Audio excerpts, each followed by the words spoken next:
Hello, in this video I want to show you how to fix the problem when you have stable internet connection, but you cannot use any network related apps like a Google Play Store or Google Chrome or any other browser in Cat S75.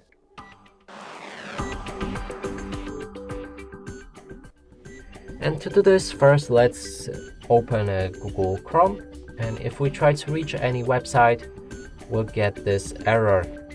The same is with Google Play Store, so if we try to install any game, it changes into the pending mode and it's stuck like this forever. Let's cancel it for now and move on to the fix. So open your settings, navigate to the system. Here select date and time and set time automatically using network provided settings.